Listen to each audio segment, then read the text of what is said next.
If you've been watching the news lately, you've probably seen the headlines. A deadly virus, a cruise ship, 7 people sick, and one question being asked everywhere right now: is this the next coronavirus? Now, if you're over 60, I know exactly what you're feeling. Because you remember 2020. You remember the lockdowns, the fear, the way life changed overnight. And the last thing you want is to go through that again. But here's something most people are missing. Doctors are not panicking about this one, and there's a very specific reason why. You see, this virus, called Hantavirus, is not new. It's been here in America for over 30 years. We've known about it, we've studied it, and doctors already know what to look for. So in the next few minutes, I'm going to walk you through 3 things. 1. What actually happened on that cruise ship and why the world is watching. 2. How Hantavirus is completely different from the coronavirus in ways that matter for you. 3. The simple steps you can take starting today to protect yourself and the people you love. Because being informed is not the same as being afraid. And by the end of this video, you'll know exactly where this stands, what doctors are really saying, and what to do next. So let's start with what Hantavirus actually is, because once you understand that, everything else makes sense.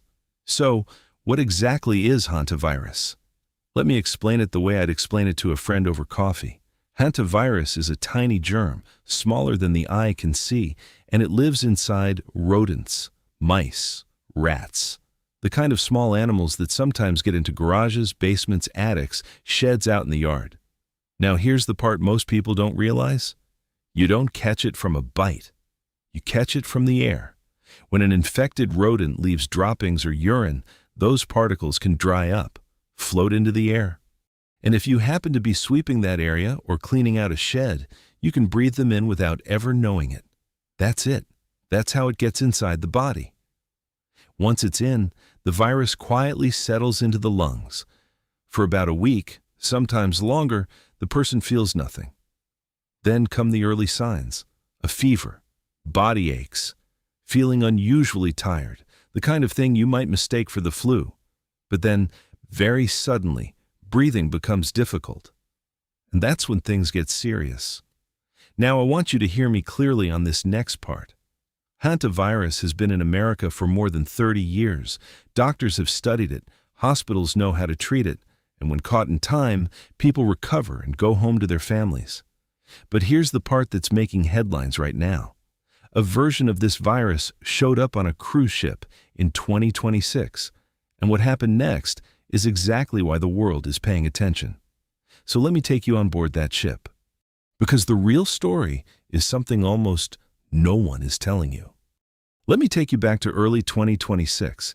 A group of people, mostly couples in their 50s, 60s, and 70s, boarded a cruise ship in Argentina. For most of them, this was the trip of a lifetime. Anniversary trips, retirement gifts, bucket list dreams. 5 days into the voyage, one of the passengers started to feel ill, a fever, body aches, tired in a way he couldn't shake. He thought maybe he caught something on board. Maybe it was the food. Maybe it was the long flight. 5 days later, he was gone. No one on board knew what had happened. The ship continued sailing. Music kept playing. Dinners were served, and his body stayed on board for the next 13 days. When the ship finally docked at a small island called St. Helena, his wife, who had traveled with him, escorted his body off the ship. But here's the thing. She wasn't feeling well either. She boarded a flight the very next morning, headed to South Africa. And the moment she stepped off that plane, she collapsed at the airport. She didn't make it. That same day, another passenger from the same ship became ill. Then another, then another. By the time the World Health Organization stepped in, 7 people from that one cruise had been infected. And here's what made the world stop and pay attention. One of the people who got sick was the ship's own doctor. The man whose job was to take care of everyone else on board. He had to be evacuated for treatment himself. Now I want you to pause and think about something for a moment. When that first passenger got sick, no one on board recognized what they were looking at. They thought it was the flu, maybe food poisoning, maybe stress from travel, And that delay, that single missed window, is what cost lives. But here's what almost no one is telling you in the news right now. This isn't the first time hantavirus has shown up in our part of the world. In fact, over 30 years ago, something almost identical happened right here in the United States, and what doctors discovered back then is the reason they're not panicking today. Let me show you what happened. The year was 1993. A young man, just 19 years old, was driving across New Mexico. He was a marathon runner, strong, healthy, his whole life ahead of him, and he was on his way to a funeral. His fiancée had passed away just days earlier. Halfway through the drive, he suddenly couldn't breathe. He pulled into a gas station, called for help. But before the ambulance even arrived, he collapsed. He didn't make it to the hospital. Now here's where it gets strange. His fiancée? She was 21, also a marathon runner, also perfectly healthy. She had passed away the exact same way, sudden trouble breathing. Then, it was over. Doctors were stunned. Two young, healthy athletes engaged to be married, both gone within days of each other. No history of illness, no warning signs. And then they found more. Across 4 states, Arizona, Colorado, New Mexico, and Utah, doctors started reporting the same mysterious deaths. All young, all healthy, all gone within hours of getting sick. At one point, 80% of the people who got it didn't survive. But here's where the story takes a turn most people have never heard. The answer wasn't in a laboratory. It was in the sky. 3 years earlier, on the other side of the world, a volcano in the Philippines erupted, Mount Pinatubo, one of the largest eruptions in modern history. It pushed so much ash into the atmosphere that the entire planet cooled by half a degree for almost 2 years. And that small temperature shift caused something nobody expected: more rain across the American Southwest, more plants, more seeds, and 10 times more rodents. That's where the virus had been hiding, all along, quietly, for who knows how long. Doctors finally had a name for it: hantavirus. So when you hear that 2026 cruise ship story, understand this. America has known about this virus for over 30 years. We've watched it, we've studied it, we know what it does. Which brings us to the question everyone is really asking. Is hantavirus actually the next coronavirus? The answer might surprise you. So let's get to the question you came here for. Is hantavirus the next coronavirus? The short answer, according to the doctors and the people who study this for a living, no. And I want to walk you through exactly why. Because once you see this clearly, the news headlines are going to feel a lot less heavy. Think back to 2020 for a moment. Coronavirus spread through a single cough, a single conversation, a handshake. You could pass it to someone before you even knew you were sick. That's why it moved across the world in weeks. Hantavirus does not work that way. Not even close. The CDC has been very direct about this. They've said the risk of a pandemic from this outbreak is extremely low. Those are their exact words. And the former head of the FDA, Dr. Scott Gottlieb, said this is not going to spread like COVID because it spreads far less efficiently. Here's why. Almost every type of hantavirus cannot pass between people at all. You can only catch it from rodents. The strain on the cruise ship, called the Andes virus, is the one exception. But even this one spreads very rarely. When it does spread between people, it requires what doctors call close and prolonged contact. That means living in the same household, caring for someone who is sick, intimate contact over many hours or days. You do not catch this from saying hello at the grocery store. You do not catch it from passing someone in church. You do not catch it from a quick visit with the grandkids. And here's the part that should give you the most peace of mind. Researchers studied the genetic makeup of this 2026 virus, and they compared it to the same virus from outbreaks in 1996, 2018, and earlier. It has barely changed at all. Unlike coronavirus, which mutated into new variants every few months, Hantavirus has stayed almost exactly the same for 30 years, which means the medicine, the testing, the hospital response, all of it still works. So when you hear someone ask, "Is this the next COVID?" you can answer them with confidence now. No, it's not. But that doesn't mean you should ignore it, because there is a real risk and you should know about it. And the latest research from the medical journals reveals something most people have never heard. So I told you there's a real risk you should know about. Let me show you what the research actually says, because this is where most news reports go silent. In the year 2020, the New England Journal of Medicine, one of the most respected medical publications in the world, published a study. Researchers had spent months looking into an outbreak that happened in a small village in Argentina back in 2018 and 2019. 34 people got infected. 11 of them did not survive. And what the researchers wanted to understand was this: how did it spread? What they found surprised even the doctors. The entire outbreak, 34 people, started from one single person who had been exposed to rodents. One person, who then unknowingly passed it to others through long, close contact. But here's the part the study revealed that most people will never hear. The people who passed the virus on were the ones who got the sickest. Patients with the most severe illness were the most likely to spread it.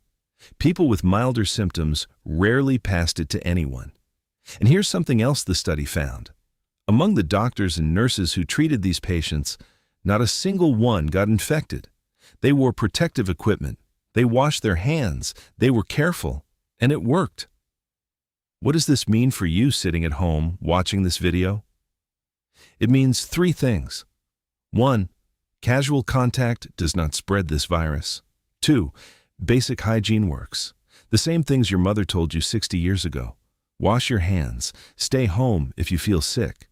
And 3, if someone in your life does get seriously ill with this, the doctors know exactly what to do. But knowing the research is one thing. Knowing what to actually do starting today is what's going to protect you and the people you love. So let's talk about that next. So now you understand the science.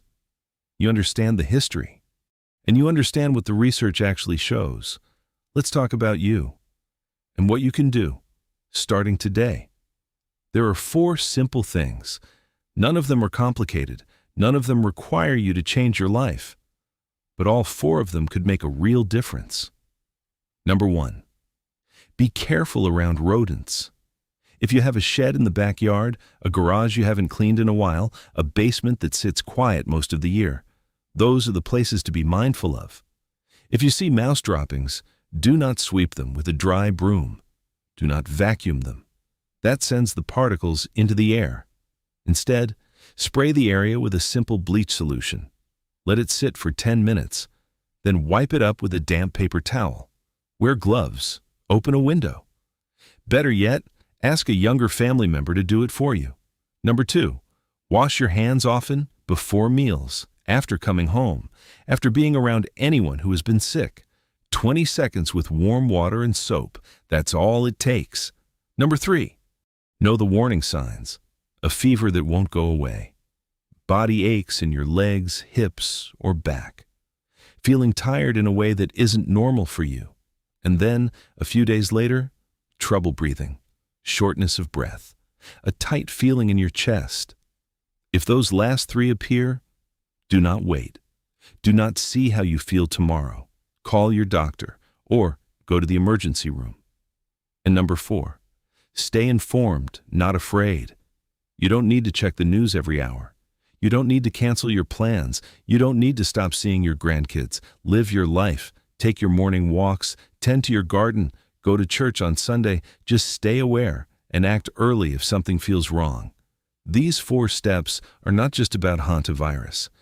They are about staying healthy at your stage of life. Period. And after all you've lived through, you already know how to do this. But there's one more thing I want to leave you with before this video ends. And it might be the most important thing of all. So here's the one last thing I want you to remember. In 2020, when coronavirus came, the world was not ready. Nobody knew what we were dealing with. Doctors didn't have answers, hospitals were learning in real time, and all of us were afraid. But this time, it is different. This time, we have 30 years of research. We have doctors who know exactly what hantavirus looks like. We have hospitals ready to treat it. And we have you, watching this video, now informed. That is the most powerful thing of all. Not fear, not panic, knowledge. You see, the truth is, most of life at our stage isn't about avoiding everything that could go wrong. It's about staying steady, staying aware, and trusting that you've lived long enough to know the difference between a real threat and a passing storm. Hantavirus, based on what we know right now, is a passing storm. So go enjoy your morning coffee, call your grandchildren, plan that trip you've been thinking about, tend to the garden. Live the life you've worked your whole life to enjoy. Just stay aware. And if something feels wrong, act early. If this video helped clear things up for you today, I'd ask one small favor. Hit that subscribe button below. We post videos like this one, specifically for people over 60. Real information, no panic, no fluff, just the truth, explained in a way that respects your time and your intelligence. And if you know someone, a friend, a sibling, a neighbor who is worried about this hantavirus news, please share this video with them. They deserve to hear the truth too. Take care of yourself. Take care of the people you love. And we'll see you in the next one.